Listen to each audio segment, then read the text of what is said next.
Right, perfect. I guess this afternoon, welcome everybody. Thanks for joining us again. This is the fifth webinar in the series, the Revenue Management Career Planning series. And great to see so many of you back again. We haven't lost too many. Today it's great, really pleased and honoured, to be honest, to welcome Rob Paterson, who I will introduce later on. Who's joining us as a guest today, as a guest speaker. Rob is the CEO of Best Western Hotel Group in the UK, and who's been on the telly recently doing an amazing programme that finished last night. So hopefully many of you have seen what a good job he's been doing and what the group's been doing to move forward. I thought it was a great programme about the culture and how the business has developed and has that type of culture in it. So which is what we were talking about a couple of weeks ago. So far we've looked at job satisfaction within revenue management and engagement and what it takes to feel that engagement and the difference between satisfaction and enjoyment, and then to pinpoint the types of experiences, duties that you should want to build on for the future. We then looked at the different types of cultures within the different industries for revenue management. Different size organisations and what they give, what they present you with. Nick Moffat, the director of Easy Hotel Group, he was here talking us through his background of large corporate hotel, also working holidays and airlines and the differences between them all.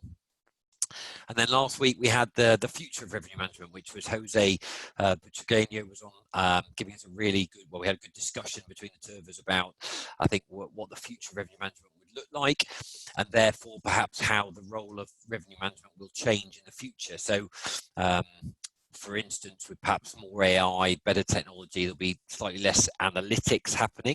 That will be done automatically for you. And therefore just hopefully gets you thinking that if you enjoy the analytics side, maybe revenue management might will become more strategic. So perhaps the analytics is if that's the bit you enjoy, you've got to think about how to develop that skill set in a slightly different way, perhaps. So today we are looking about the career options and directions that are available to you, and how do you choose. Now, as always, you guys know I love a poll at the beginning to get you engaged. So we've got a poll to start with, which in which environment do you currently work? So this is just to get a feel for whether you work in a big corporate consolidated sort of head office of over 20 revenue management people, whether you're in a corporate head office which is a bit smaller, sort of just less than 20, whether you're in a medium-sized business, so that doesn't have to be hotels, 5 to 10 revenue management people, a specialist business which is more like car parking, car leasing, holidays, in a small hotel group, or a single property, just to get a feel for the audience that we've got.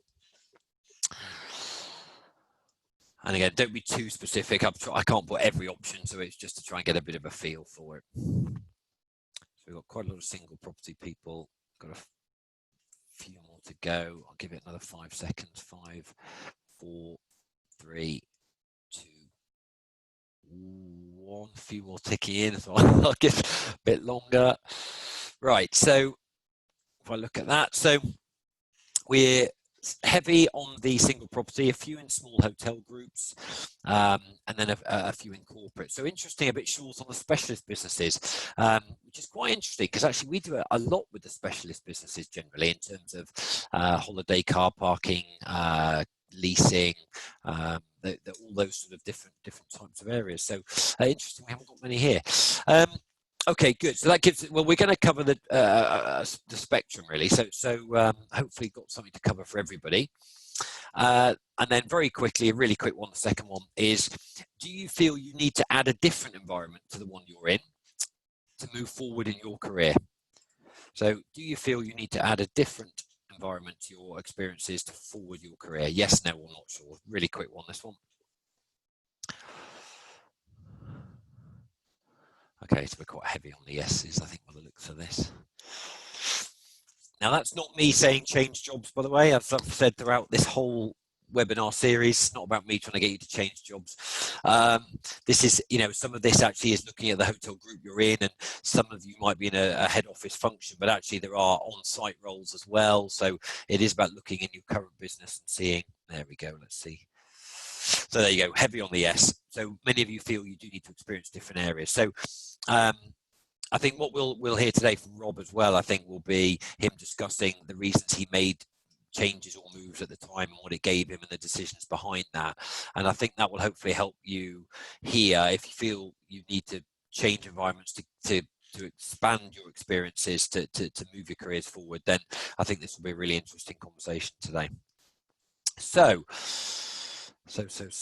I am going to start off just giving you a quick overview, I think, on a couple of, I can't give a generic career path for you because everyone's in different sized businesses, different situations in different industries. So what I'm going to do is try and give you a couple of generic large and small company, and then really explain, I think, where the thought process is behind it. So in terms of your options, if you look at a corporate head office structure, this is pretty generic. So you've got a senior director of revenue at the top, and then a branch underneath of a range of people at different levels. And you've got your RAs, your revenue analysts. In this tree, there's 3 of them. There could be 20 in the whole business, but in this tree, you've got 3, and then you have, give or take, 12 cluster revenue managers. And they feed up the tree and report directly to an assistant director, but also reporting directly to that assistant director as a senior CRM who has really developed their career and themselves runs a small team. This is your fairly stereotypical branch within a big corporate consolidated centre. What this obviously does, and you can see quite a natural process, that revenue analysts will look to become CRMs, cluster revenue managers, and the cluster revenue managers look to progress to start to supervise teams themselves and become a senior CRM. Now, there are probably, and could be, 4, 5, 6 of these trees, these branches within a large corporate business. So it does offer career progression, but a lot of the reasons people will move from here is because at the top end in a pyramid, there are less senior CRM positions, there are less assistant director level positions, and it gets to a point where people want to progress and sometimes can't, there's not the opportunity. And if you remember Nick Moffat a couple of weeks ago, he was really talking about he'd worked in one of these consolidated centres because it gave him a really strong feeling and understanding around processes, procedures, really good systems set up and how they can help you develop, and really helps you understand best practice.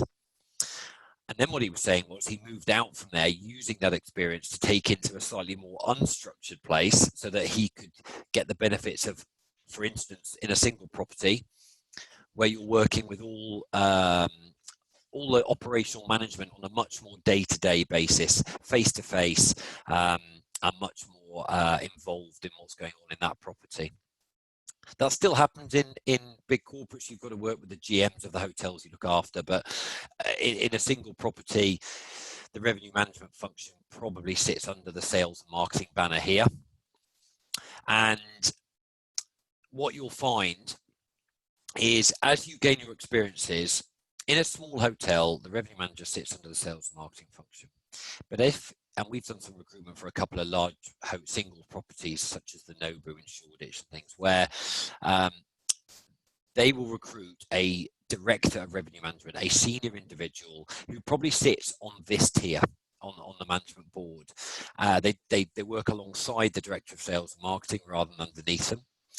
And that role is probably paying 65, 70,000 pounds a year in the UK, as opposed to in a small single property hotel here, if the revenue manager sits under sales and marketing, it's probably 40,000 pounds a year.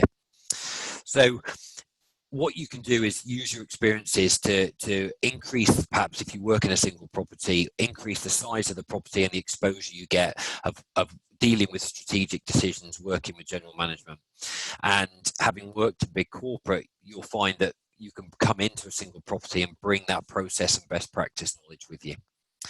Now, obviously, between these two, between single property and hotels and corporates, you have your typical medium-sized boutique type setups. And this is where a lot of people end up. You will have gained the cross-functional exposure, strategic exposure, within a single property. You've learned the best practice and process experience and good systems experience from big corporate. And then, just as Nick Moffat has done as director of Easy Hotel, he's gone into a medium-sized group in the #1 position with a team of about 5, 6, 7 people, and is now trying to grow and expand that group and expand his team using all the knowledge he's built up from different environments he's worked in previously. And that tends to be, I'd say, quite a generic in the hotel world, quite a generic process people go through. Work in big corporate, work in a single property type environment to gain the strategic exposures, and then move to a high level role in a medium boutique property to try and help that grow and move forward. So that gives you a bit of an idea of, I suppose, just on some options. And I'm only doing this briefly today because I'm not the star of the show today. It is Rob. So just to quickly overview, I think, some of the options that are available to you. Data analytics, as we mentioned the other day. So as revenue management probably becomes more strategic, it might be you decide that's not the way for you and strategy is not your strength, and it actually is the analytics and problem solving that you enjoy. The positive there is that many groups, particularly larger groups, are developing their data analytics functions, and you might find that perhaps moving out of revenue management and into data analytics is the path that best suits you. And there are more and more opportunities that are growing within the data analytics function within a business. I know a number of people that have made this move where they've started in revenue management. They've really enjoyed the system side, the development of systems, and what it can provide to the business. And I know that one senior individual from Premier Inn in Whitbread has recently joined a holiday business as their head of revenue management systems, and that's a route you can take. You've got the, director of revenue management, which is your stereotypical get to the top of the tree in revenue management and lead the team. From there, often people can go and move, and this is happening more and more, move into a commercial director role, overseeing sales, marketing, reservations, perhaps even hotel development. So commercial director is becoming a further step in the ladder available to more and more people now, and I'm sure Rob will elaborate on that in a minute. Moving into asset management is another option for you, which is moving out of perhaps your day-to-day hotel pricing optimization thought process and looking more at profitability. There's working on behalf of the investors, and can often be overseeing and working across 5 hotels where there might be revenue managers in the hotels themselves doing the day-to-day work. And the role of the asset manager is really, from a revenue management perspective, looking at implementing perhaps group-wide systems and looking at group processes to improve profitability. Consulting, that's becoming more popular too. Once you've gained the experience, you can sell your services as a consultant to train teams of revenue managers to look at processes in businesses and help give them advice to improve those, or to help strategic decision making with GMs and whatnot. And then there's academia, which is really the other option. We do a lot of work with the University of Oxford Brookes, University of Surrey, University of Glion, Lausanne. There's a number of hospitality universities, and we go and often talk about career planning to promote revenue management, and a lot of lecturers have come from the revenue management route. So there are a number of options available to you, and I would investigate those to decide which one best suits. And that might also depend on what you decided a few weeks ago were the building blocks of duties to grow your career on in terms of job satisfaction and those areas we spoke about. So that's me done. I'm going to pass on to Rob now, to Rob Paterson. To be honest, he doesn't need much introduction in terms of people knowing him from the UK. Might do for people who have joined us overseas. But he's the CEO of Best Western, having worked his way up through the revenue management route. And I would probably say it's one of the first people to have really done that, and is the flag bearer, I think, for revenue management development. And I will give him control of the slides. And where are we? Here we go. Has that worked? Have you got control, Rob? Oh, there you go. And it didn't flick back to the main screen, so that's perfect. Look at that. Thank you for the introduction, Roland. And it's interesting looking at that slide you just had there on job options. if you ever get the chance later on today, just Google careers in hospitality and go to images, and what you'll see, it kind of it frustrates me a little bit actually, because if you Google careers in hospitality and you go to Google Images, what you get is a picture of usually somebody, a waiter, a waitress, a reception or house, and people don't realise the opportunity that exists in the hospitality industry. And I think it's one of our challenges, because we want to encourage and get so many people coming out of our school and thinking about a career in hospitality, and you type in career in hospitality, you think, I'm not sure if I want to be a waiter for the rest of my life. And then you see a slide trust. So there's so much opportunity in the hospitality industry. And, it's been my career since I left school. So and went into hospitality school. So, I'm a huge fan, of course. But you just don't know that at the time. I actually chose it. Quite a funny story, Roland. I chose hospitality because I was playing sport, and I lived in a small little tiny country town in Australia. So I moved to Sydney, which is about 6 hours drive, and billeted with a family. And I was playing professional Australian football, and they said you have to study while you're at university. While you're playing, it's part of it. The only way we would have you on the scholarship is if you study. So I went through the list, and I was like, oh, hospitality looks easy, and I ticked it. And the football didn't work out, and I went, actually, hospitality is pretty cool. So I didn't choose it as a career, and I think that is some of the deterrent sometimes, is people see that as the opportunity in hospitality. But anyway, we digress a bit. In that time, going back to that day, I thought I'd give a bit of a recap on my career path and how I've ended up where I am. Oh, there we go. Sorry, that was me. I nudged the mouse. Anyway, we'll leave that there. So I actually started at the Hilton in Sydney, and it was part of the course. I had to do 1 year traineeship, and I started in housekeeping. I remember when I started, I was like, oh man, of all the things I could do, I'm going to be in housekeeping for a year. And yet at the time, I probably didn't appreciate the grounding, the solid foundation that would give me, and what I'd learned in that 12 months. And even after 3 or 4 weeks, I'm like, yeah, okay, I've learned everything. Let's move on. But I'm really appreciative for that time. But I spent 12 months in housekeeping. I wasn't cleaning. I was cleaning the maids' trolleys. So that was my job. It's called houseman, and I had to run between 3 floors. It was fantastic training because I did it all through the stairs, so it was good for my sport. And I had to empty the bins and empty from their trolleys and stock up the linen and things like that. So it was an interesting 12 months, but it gave me a really solid grounding. And I spent another couple of years in operations whilst I was studying, doing things like portering, and I did a year of nights.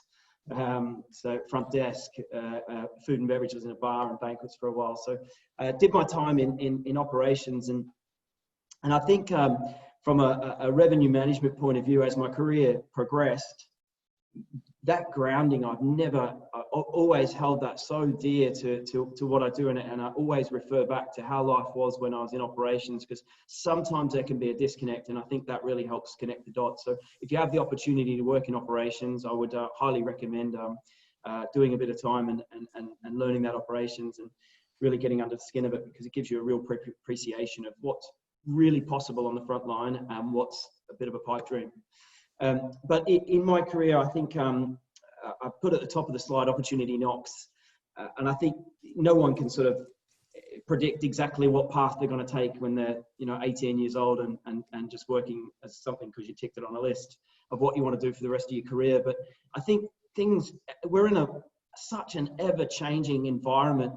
And at the time that I'd done about 4 years of operations by that time, and football had fallen away, and there was this thing that was starting to get big. I didn't even have a mobile phone at this time. Internet was starting to get big. Internet was starting to be something that, wow, what could happen? We're going to shut down all shopping malls. Everything's going to be gone. It's all going to be the internet. Like, oh, wow, this sounds interesting. And I'd been working on front desk, and I'd been working night audit, actually. So I had a pretty good understanding of what is now Opera, what was then Fidelio. And I went into our corporate office to work on GDS, because GDS was king then. Internet was nothing. GDS was king. And we had to do an annual rate solicitation. It was such once a year you set your rates. Revenue management was pretty easy then. So once a year you set your rates. You might do a weekday. That was pretty That was pretty edgy then.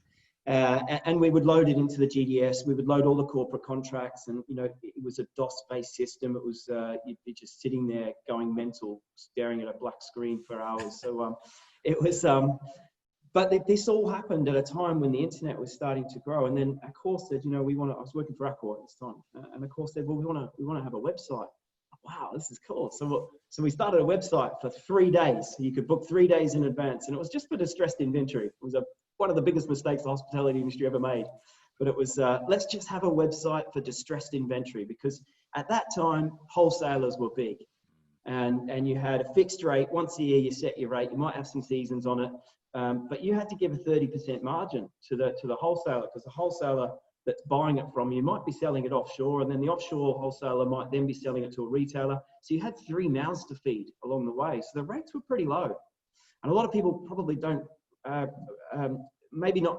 respect how the OTAs changed that and crushed that, and actually were very good for our industry at that point in time. But they wanted a 30% margin.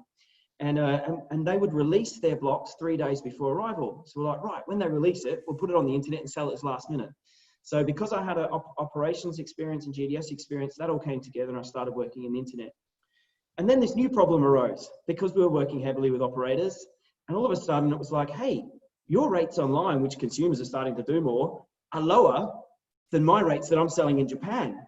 But what they didn't realize is we were selling different rates to Japan than what we would sell to, let's say, Singapore, or what we would sell to New Zealand, because you could. It was just a brochure in a shop. You could get away with it, right? No one knew what price you were selling, so you'd sell more to the Japanese because they have more money, more to the US. You'd have to sell. You would set your pricing by geography, and all of a sudden that couldn't work. So then came along this thing. Well, hey, we need to sort out our pricing. And that was kind of the start of revenue management in Accor. It was right. Well, who understands opera? Who understands GDS and the wholesalers? Right, you'll do. And I was the guy that was there. And I think that's where one of the key messages I want to get across today is opportunity knocks, and it'll be different for you. It's about recognizing what's the trend and what's happening in the market, and putting yourself in a position to do that. And I'd thrown myself into hospitality at this time, full time. This is what I'm going to do now. I love this. This is great. And I'd work longer hours than anyone. And it doesn't have to be that. I got really savvy on Excel and taught myself all sorts of things so that I could do a lot more work than what the person next to me could do, just because I was using Excel. And that paid off into saying, well, hey, can you help us with this internet thing? And then we went out to 7 days, and it was like, whoa, that's pretty big. We went to 3 weeks, and then we went to 365 days, and it became a really big thing. And that kind of defined my career, because at a point we realized, well, hey, we need to get a control of pricing. And then it was like, well, hey, the airlines are kind of flexing their pricing. Could we do the same? And that dynamic pricing came about. So I'm just going to try now.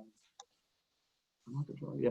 So then dynamic pricing came about, and that was a really new big buzzword. And I remember we had 4 price points, was the way we did it, and we had to go around and train 200 hoteliers on pricing and how to price their hotels. And that also started to shape my career, because can you imagine, I was in my early 20s walking into a hotel, or a GM. GMs had a different status, I would say, at that point in time. And they did everything, pricing included, all the marketing, everything was done fairly much locally. There wasn't really a centralized approach. And here's this young 20-something-year-old guy coming in and saying, hey, I'm going to show you how to do your new pricing. And they're like, hey, mate, get out of my hotel. So, I had to develop a real steely kind of and influential kind of approach, because you could fight them. That wouldn't get you anywhere. You had to find ways to work with them and speak their language and understand what pushed their buttons and what drove their objectives. So I think that in a big way shaped my career. But it was the very early days of revenue management, very first revenue management for Accor in Asia Pacific anyway. And from there, I sort of worked my way up, similar to what Roland was talking about before. I took on a revenue management role, and then I took into a regional revenue management role, and then a country revenue management role. And I would throw in here, I was the country revenue manager for New Zealand and Fiji at Accor, and I massively failed. And actually, I had to get moved out of the job. It just didn't. I just couldn't influence at the right level in that role, and it was a bit too soon for me. But what I'd say is you know, I'd probably look back on my career and think I learned more from that than I did from the roles where I was successful in. So it doesn't, you know, it doesn't always go against you. If things don't work out, pick yourself up and you can still make something of it. So I took another role, which was a sideways step, similar sort of role. And then this thing called this digital marketing started to become more and more prevalent. And you look at digital marketing, and a typical marketeer is very much a creative mindset. But with digital marketing, it's far less about the creativity. Actually, it's very, very important. I don't want to discount that. But it's driven by not opinion, but by data and stats. And all of a sudden, you've got a marketeer with two images, and one marketeer says, I like this one, and the other one says, I like this one. It's a very, very opinionated view. And then the digital marketeer says, well, let's put them both on there and A/B test them and see what happens. And that's when the revenue manager comes out in you and you go, hang on, is digital marketing revenue management? Is revenue management digital marketing? I'm not quite sure. The two are coming together, and I've long believed that the two belong hand in hand. So for me, that evolved into to digital marketing. I was doing revenue management and working very closely with a very talented digital marketeer. I was fortunate to work alongside a very talented guy at the Via Hotels, and he taught me so much. And that then evolved into, as Roland was talking about, a commercial director role to where I am today. So it's sort of fast track through 25 years of my career and 4 images. There it is. But hopefully that gives you a bit of a thing. But I think the number one thing is there that it's really about your mindset. It's really looking for those opportunities. And you know, I wasn't quite ready for probably most of the opportunities that I took. But you know, if someone throws you an opportunity, just take it and run with it and make the best of it. And that's kind of defined my career. I think I'm still faking it. But and coming back again to one of the points Roland made before, I spent 10 years with Accor, and I was fortunate enough to move around to 4 or 5 different countries within the company and progress through my career. But I recognized at a point that Accor is such a big organization. I've moved to the UK after I think my 10th year I was in the UK. Accor was such a huge organization that it had very, very siloed structures. And if you're in revenue management, you're in revenue management. If you're in marketing, you're in marketing. There's no such thing as this crossover that I was talking about on the previous slide. It was like, hey, that's my field, that's your field. And that sort of was true to all the fields. The disciplines were very structured and organized in a way that's what your discipline is. And I think what I gained from Accor on the flip side of that was incredible grounding. The training that you get, the support that you get when you're sat in an office and there's 20 or 30 other revenue managers around you. One of them's amazing on Excel. One of them does VB coding. You know, you've got a whole resource of talent around you that you can learn from. So it has a huge upside. But then I started to realize I was becoming pigeonholed. I was becoming very narrow towards you're in revenue management. That's your thing. And that's when I started to think, right, I need to start branching out from here because I'm not progressing anymore. To go to there's only a couple of roles in the company that are at the next level, and I can't see them moving anywhere, and I can't go sideways. So I would encourage. I know there were some people in the survey there before. It can work a single company career. I don't want to discourage anyone from doing that, but there is huge benefit from them pivoting across. And I think from Accor I pivoted to Devere. Actually, I probably got this in the wrong order, but not just the chain, but the Accor.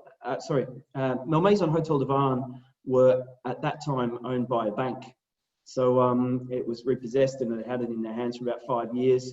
You start to recognize a very different dynamic. In Accor, I got my holidays every year. I got my sort of 2 or 3% pay increase unless there was a role change. I got my bonus every year. Even in crisis, you get your bonus. It was pretty consistent. And but at the same time, you never got that opportunity for real innovation, to really sit on the edge, try things new, because usually those things were held very tight and they're very risk averse from saying, right, let's give this a shot. Let's take on this new technology. You just don't have that opportunity because usually that belongs to somebody else's control and it's got to go through an enormous governance process that just would, you'll be there 5 years waiting for it to happen. And switching into Malmaison Hotel de Van and Devere gave that entrepreneurial spirit, that ability to say, I remember I worked for a guy who was a Kiwi guy, and I walk in and say, "I'm thinking about doing this." "Okay, great, do it. When are you going to do it?" And that was the response. If I walked into our core and I said, "Hey, thinking about doing this, what do you think?" "Well, you need to fill out this form, you need to go over here, and you need to send a thing in." You might be lucky if you get it done in 18 months. Now, I walk in and say, "Listen, I want to load this package," get it loaded. So it was really a very, very different dynamic, and it taught me a lot about entrepreneurial spirit. And of course, in a situation like that, you're going to make mistakes. So you also learn a lot from the mistakes that you make. And I'd also encourage to think about one of the questions that Roland sent through to me before the presentation was heavily about F&B. And I would strongly encourage in your career path, somewhere along the line, to experience a resorts or something with a wide range of revenue streams, because revenue management in a De Vere hotel, like the Belfry, spent quite some time in the Belfry, you've got to piece together the jigsaw of spa and golf and conferencing and bedrooms. Whereas I think when you're with that core, it's very focused, laser focused, or a big brand, they're quite laser focused on the bedrooms.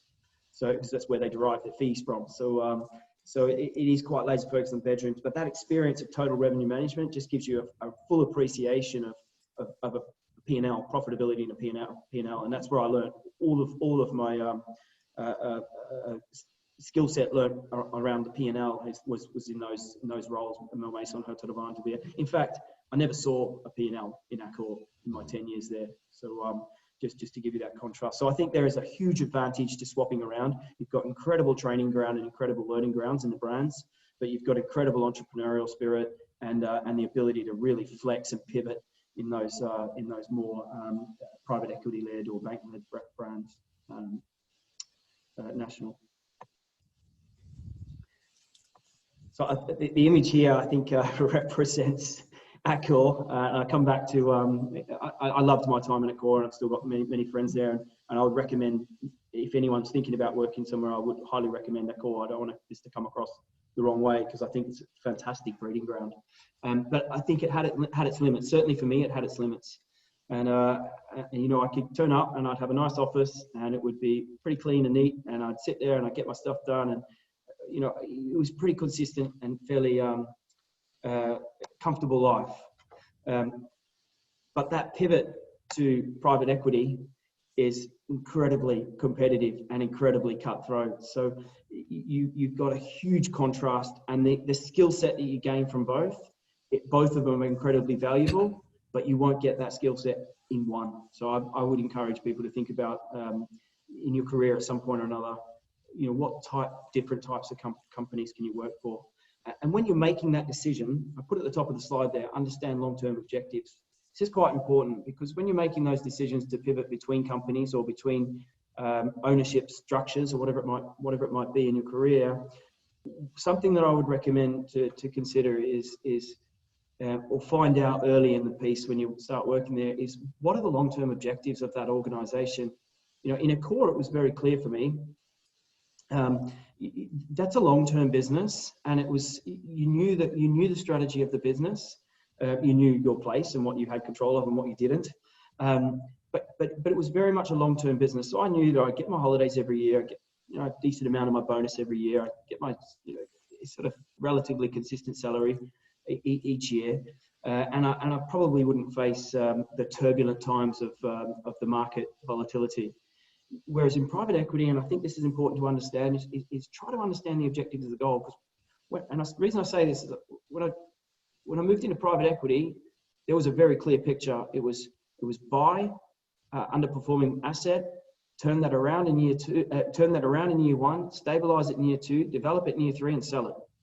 So if you're thinking about your career and you're saying, right, I'm at the stage where I really just need to learn my skill sets, really think about the ownership structure and say, is that right for me? Because that environment is not going to have excess support around you to help you learn and guide things and make mistakes, and all that comes with a fantastic environment that the big brands are able to create. It's going to come with a very cutthroat attitude: make money, drive the rate, get the occupants out, or you're probably going to struggle in that role. So really think about, try to understand the long-term objectives of the company.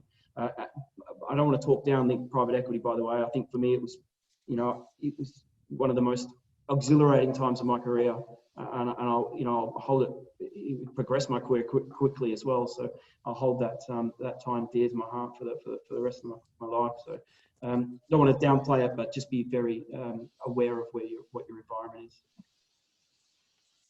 So I think I might round out, Roland, and see if there's any questions, or if you want to ask any questions or anything from there.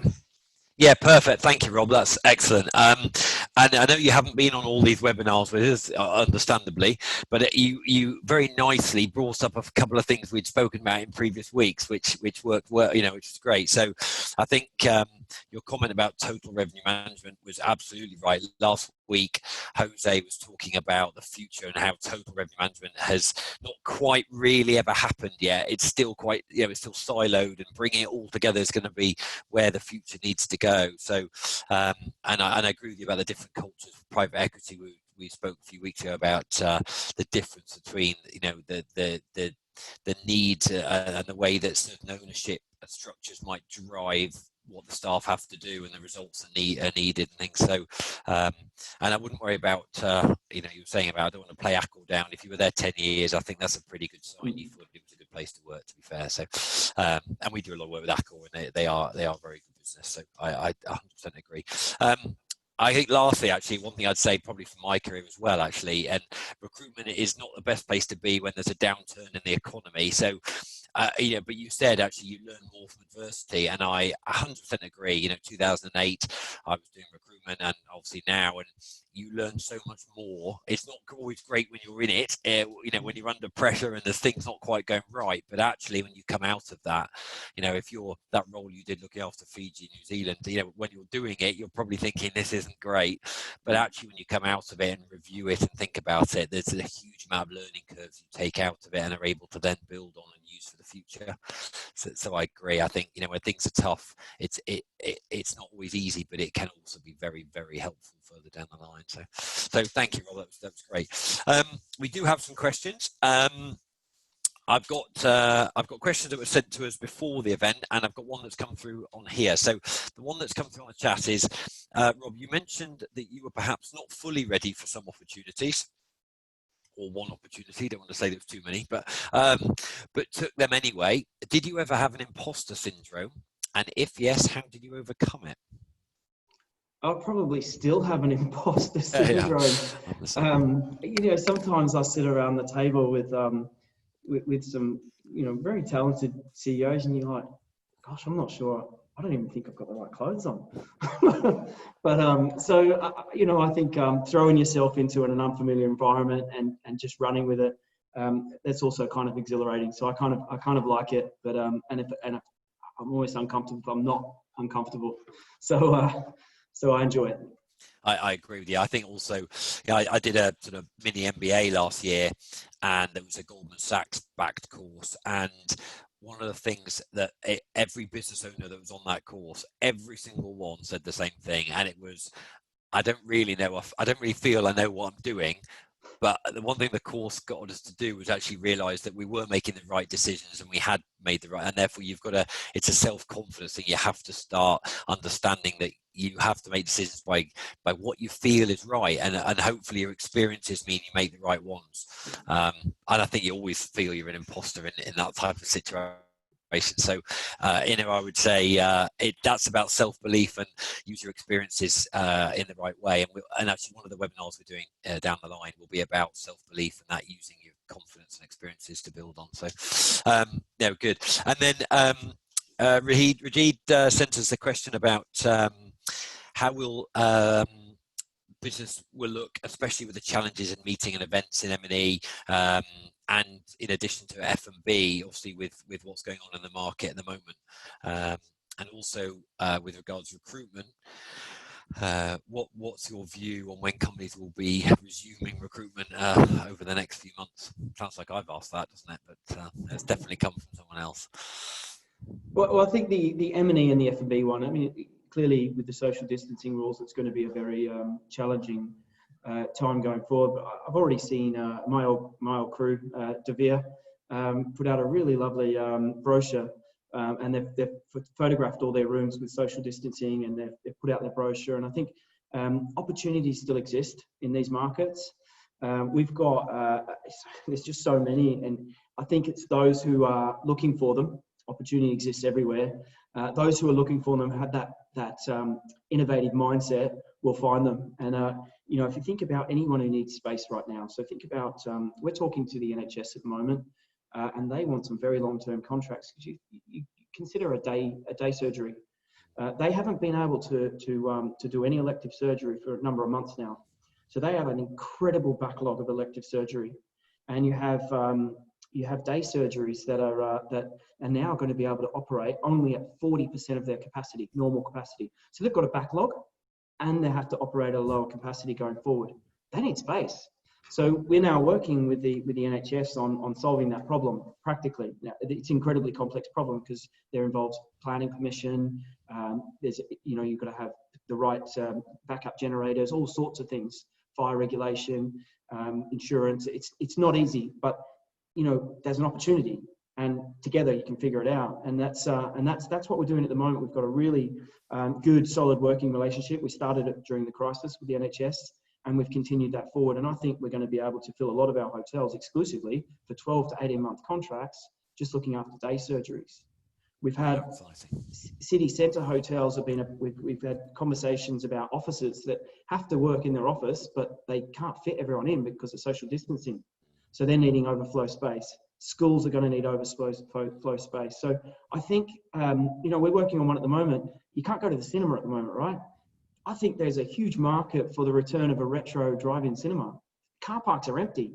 So why can't people, that's great social distancing. You can sell great margin on F&B from popcorn and all sorts of things. So there are opportunities out there. There are lots and lots of them. There's a lot of pent-up demand.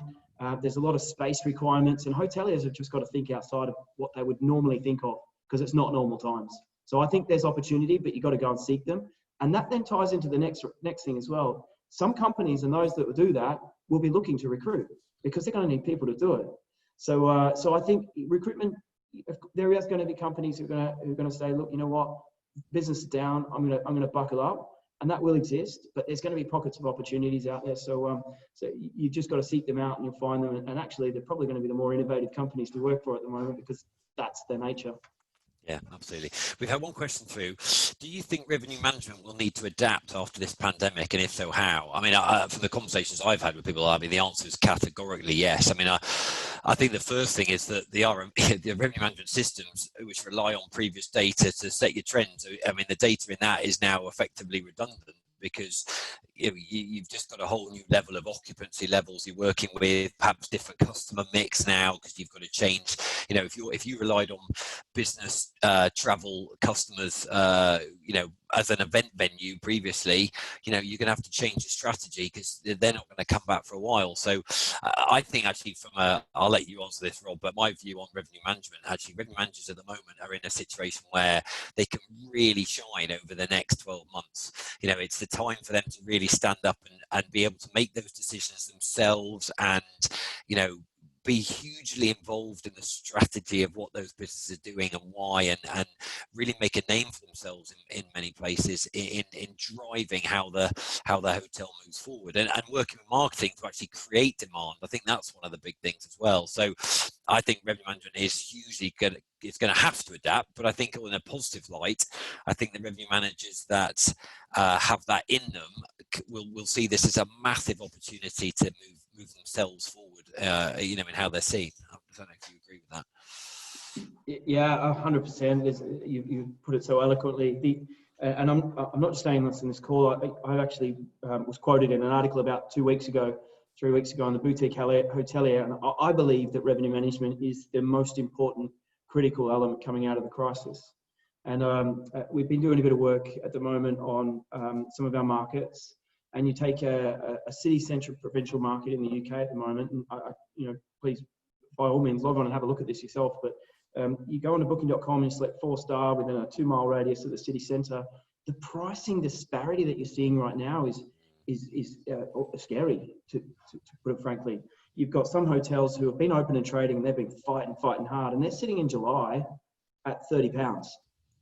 unbelievable. You wouldn't sort of think that would be that, but that's what they're sitting at. And then, because they've had to fight, and that's where they're at. And then you've got hotels who've been closed. They've probably furloughed all their staff and they're not looked at it at all. And this is back in March, so they probably didn't think too much about July at that time. And they're sitting at £200. So the disparity in the market.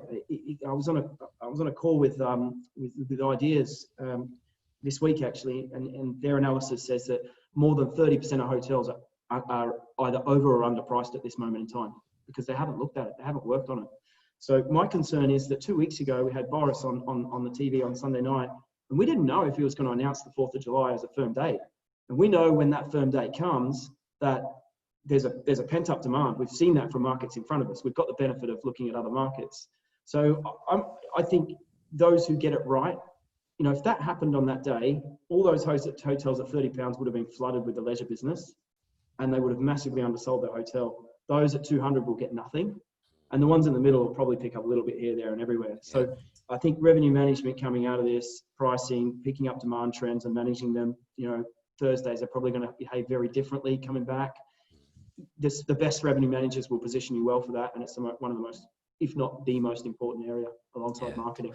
Yeah, I agree. I'm doing a client roundtable next week online for a lot of the directors of revenue management in the UK, and one of the topics on the agenda there is, have we got a danger of being an occupancy battle in the recovery, where all that's going to do is drive rates down. I mean, I'm hoping from 2008, actually, a lot of places learned that if you drive price down, it takes an awful long time to get it back up. So hopefully those lessons were learned, and that won't be the plan of action, and it will be a more ADR type aim recovery, as it were.